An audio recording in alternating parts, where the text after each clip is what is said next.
Olá pessoal, eu sou o César e agora nós vamos dar continuidade à nossa série de vídeos. Esse é o segundo vídeo de uma série de 3, mas nós vamos falar agora sobre fiações.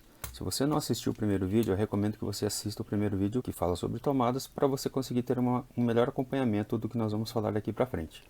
Vamos falar então um pouco sobre os cabos elétricos, ou como o pessoal costuma chamar, os fios, né? Geralmente na área de obra a gente costuma usar mais o termo cabo. Mas enfim, eu trouxe aqui 4 tipos, 4 bitolas de cabo diferentes, que são as que você vai encontrar normalmente numa residência, né?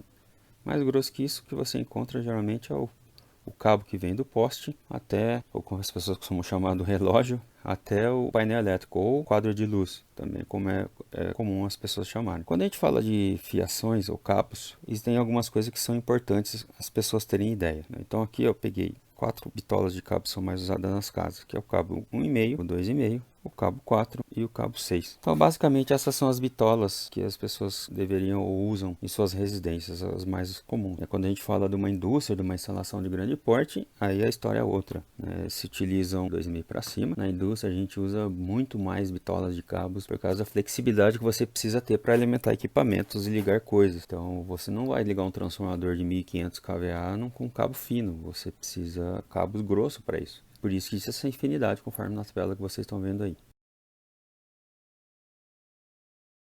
Então, dessa forma, cada cabo ele tem uma condução também, igual as tomadas que existem dois tipos, a de 10 e a de 20 ampere para uso residencial. Os cabos também têm algo semelhante. Os cabos eles também têm a sua própria amperagem, que eles conseguem funcionar em perfeitas condições.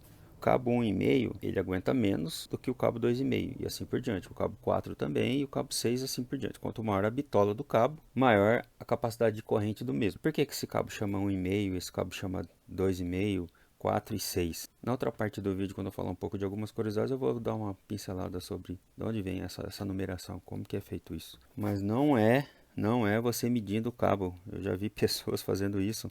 A pessoa queria saber que número que era o cabo e queria medir com uma régua a espessura do cabo para ver se batia alguma coisa. Não tem nada a ver com isso. Melhor, tem um pouco a ver com medidas, né? Mas não essa medida diretamente aqui na régua, né? Precisa fazer uma conta para isso, mas mais para frente a gente vai conversar sobre isso.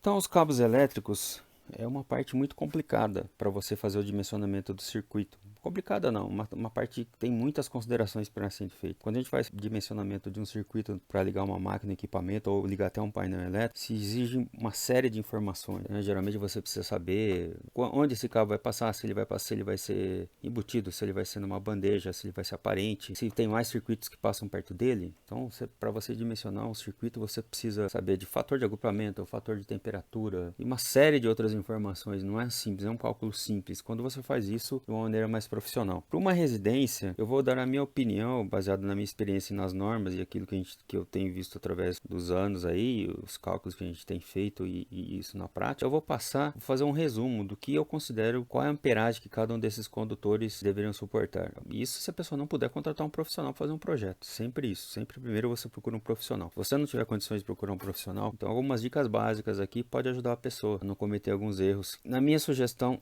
eu consideraria o cabo 1,5 até 15 amperes, no máximo 15 amperes, o cabo 2,5 até 20 amperes, o cabo 4mm até 32 amperes e o cabo 6 até 40 amperes. Então é por isso que para você ligar um chuveiro, eu recomendo sempre o cabo 6mm. O cabo 4, ele aguenta ligar chuveiro, aguenta, mas em potências baixas. Se amanhã você colocar aquele chuveiro de 7.500 watts na sua residência, pegou o 13º e vai lá e investir no bom chuveiro, então você vai estar tranquilo, porque esse cabo aqui ele vai aguentar esse chuveiro de 7.500 watts. Já esse cabo aqui, ele não aguenta. Pode funcionar durante um tempo, mas você vai ter um grande risco de queimar o circuito, de pegar fogo numa instalação. Então eu sempre recomendo para chuveiro o cabo 6mm, porque é recomendável até 40 amperes. Quando você pega um grande fabricante de cabo, uma Prisma, que é a antiga Pirelli, ou uma Nexans, esses grandes fabricantes de condutores elétricos, eles compram o cobre direto da usina de processamento. Então extrai o cobre da terra, processa ele e sai os lingotes de cobre. Esses lingotes eles têm um grau de pureza muito elevado, 99,9% de pureza. Porém, não sei se todos vocês sabem, o cobre ou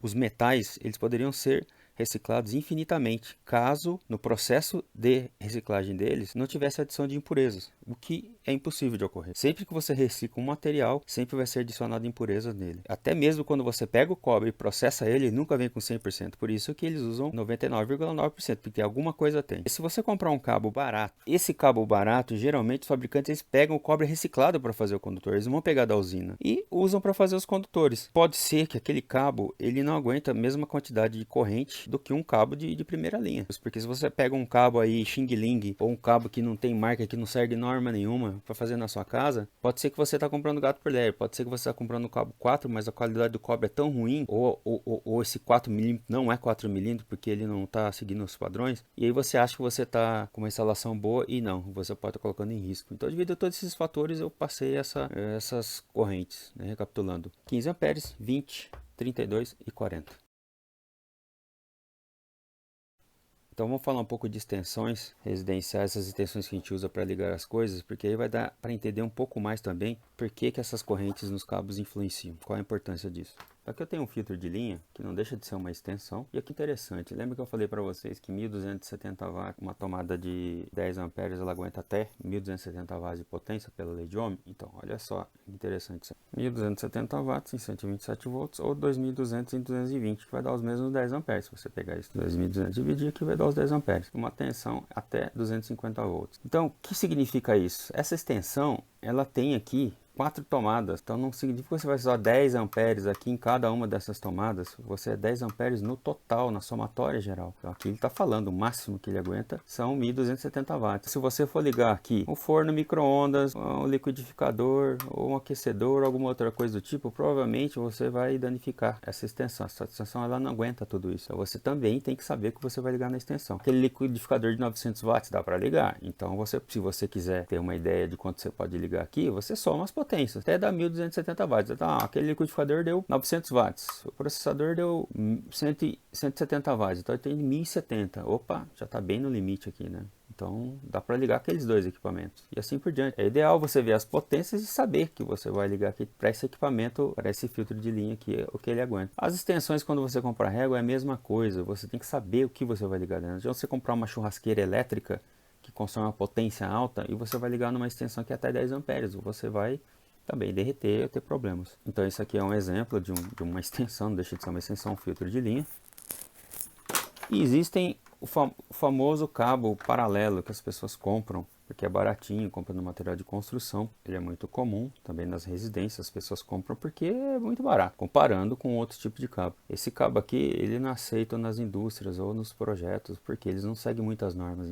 Muitas empresas que fabricam esse cabo, eles não seguem norma nenhuma. Então essa isolação desse cabo aqui, a gente não sabe, não dá para saber quanto que ela vai aguentar. E esse cabo também, esse condutor aqui dentro, também muitas vezes ele é despadronizado. E aqui é a mesma coisa, existe o cabo paralelo de 1,5, 2,5 e por diante, até 4mm. Acho que acima disso não existe, não sei. Pode até existir, mas eu não conheço. Eu não recomendo você usar esse cabo para fazer extensões devido a essa falta. Você não sabe quanto o cabo aguenta, né? Quanto aqueles outros cabos ali a gente sabe, o fabricante dá uma posição. Esse cabo aqui é meio difícil de avaliar. Novamente falando, se você não tiver condições, eu vou ter que extensão porque meu pai usou extensão a vida inteira, tudo mais, não tem problema, pode usar. Só que tome cuidado, né? Tome cuidado com o que você vai ligar.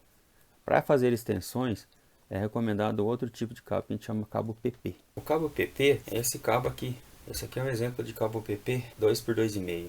É o cabo mais indicado para você fazer extensões. Se você for trabalhar numa indústria e levar sua extensão durante a obra de cabo paralelo, você nem entra com extensão na maioria das empresas hoje em dia, nacionais ou multinacionais. Só é permitido extensão nas indústrias quando você usa um cabo PP. E dependendo da tomada padrão industrial ou até tomada comum, plugs, né? Mas desde que sejam de boa procedência. Então esses cabos aqui, eles geralmente seguem as normas. O fabricante que tem esse cabo aqui, ele segue a norma. Você vê que é outro, que é bem diferente. Um cabo PP, que você usar um cabo paralelo. É mais seguro esse cabo. Então, na medida do possível, se você precisar de uma extensão, busque sempre usar o cabo PP. E no último caso, se você não tiver dinheiro para isso, ou não tiver condições, use o cabo paralelo com cuidado. Do mesmo jeito como a gente falou, aqui você vê padrão, a norma que ele segue de construção, e aqui a amperagem. Então esse plug, quando é para extensão, a gente chama de plug sendo plug macho ou plug fêmea. Esse é um plug de 10 amperes. esse é um plug que... Esse aqui é o plug macho, esse aqui é o plug fêmea. Então você pode ver que esse aqui é um plug que ele só tem 2 pinos, eles não têm um cabo terra. Embora exista muita extensão que tem cabo terra. Como eu falei, nas indústrias muitas vezes é obrigatório você usar o terra na extensão. Para residência as pessoas não costumam usar. Eu queria trazer um exemplo prático, que é o que a gente encontra no dia a dia. Então esse aqui é já um padrão novo, né? Que é o indicado para você usar na extensão com cabo PP. Da mesma maneira, existe esses plugs para 10 e 20 amperes. No fim, novamente falando, você vai ter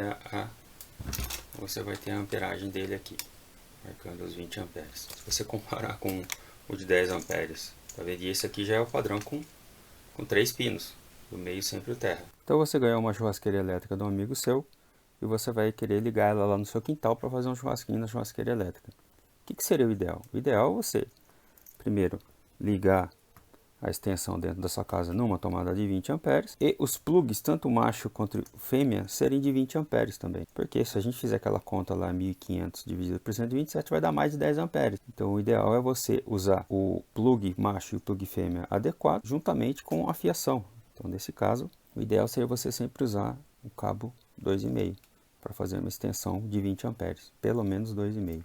A última coisa que eu queria falar com relação aos condutores, aos cabos e extensão é o seguinte. Uma das coisas que você tem que levar em conta e que muda a bitola do cabo é o que a gente chama da distância, porque pode existir a queda de tensão. É algo que acontece quando você tem um circuito muito grande e tem outros fatores também, mas resumidamente seria isso. Se você tem circuitos numa indústria acima de 100 metros, você obrigatoriamente tem que considerar a queda de tensão. Abaixo disso você pode até desprezar ou faz cálculo para ver se vai ter alguma influência. Para dar exemplo. O que significa? Significa que se você fizer uma extensão de 50 metros e dependendo da carga que você vai usar, você também tem que mudar a bitola do cabo. Tudo isso que eu falei para vocês, essas capacidades de condução, são considerando circuitos dentro de uma residência. Geralmente o padrão de uma residência você não vai ultrapassar 30 metros de um circuito, pode chegar a 50 que seja, mas geralmente se estiver bem dimensionado, essas correntes aqui são suficientes. Agora, se você tiver grandes distâncias, aí você tem que fazer outras considerações. Aí pode ser que para você conseguir alimentar uma fonte de 20 amperes, você não vai conseguir fazer ela com cabo 2,5. Você vai ter que mudar para o cabo 4.